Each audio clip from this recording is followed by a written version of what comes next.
Joining us now, former FEMA chief Michael Brown. Good to see you again this morning. Love to have you weigh in on this. Do you support this move? This is a very big move here, ordering 3M to only use their masks for our American healthcare workers. Well, considering that President Trump declared a national emergency, this is exactly the kind of thing that ought to be going on. And FEMA is the perfect organization to do that, because you have to remember that the role of FEMA is to coordinate among all the departments and agencies. So they'll be reaching out to HHS, CDC, they'll be reaching out to all of the governors, they'll be reaching out to mayors to make certain what's the requirement. And then comparing that request to what the inventory is, and then they'll make the decision where these items need to go. It's exactly what FEMA should be doing. I kind of want to jump in specifically with what you just discussed with what FEMA is doing. There's a reporter that put out on Twitter from a major network that said the supplies, 50% of the supplies, PPE and such, going to the hot zones, right? Like New York City, like Detroit, like New Orleans, et cetera.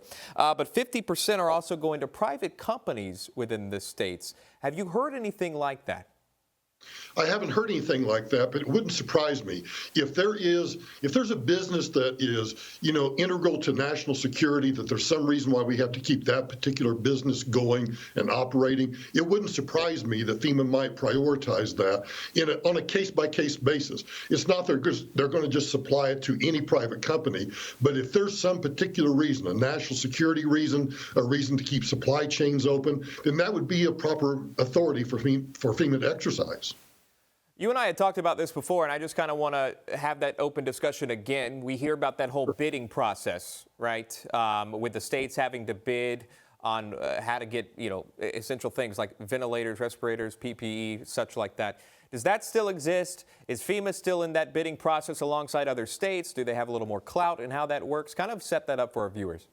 Well, I don't really know if that bidding process is still going on or not. But what really occurs is FEMA it's a damned if you do and damned if you don't kind of role that FEMA has here, where what they have to do is they have to weigh all of the priorities, all of the requests, and then try to figure out best they can based on all the expert inputs that they get, where do these supplies need to go? Where's the most critical area that they need to go? So it's not like FEMA just, on its own decides we're going to send supplies here or send supplies there. It's all based upon priorities, based upon needs, and based upon where it'll be most effective. We haven't heard the discussion, if you will, that we've heard maybe a couple of weeks ago from Governor Andrew Cuomo, from the California governor as well, that they need more ventilators, more respirators, more beds. In fact, they've kind of retracted from that. Does FEMA play any part in that, sir? Well, FEMA doesn't play any role in that. And I'll tell you what's going on. Actually, I think it's great news. We live in a country that's guided by federalism, and really the states are the primary people who should be doing these things. So I congratulate Governor Newsom and Governor Cuomo when they go out on their own and find these supplies, because that's really part of their job as governors, is to take care of their state. So to the extent they can do that and relieve the pressure off the federal government, because you have to remember something else that's going on. FEMA also has to make certain that the strategic national stockpile is supplied, so that if we ever have to get in a situation where, let's just say that the COVID-19 infects a lot of D.C. or the United States Capitol or something, then the continuity of operations programs come into place, and they have to make sure that they can keep the operations of the government going. And that's something nobody really ever talks about. Yeah.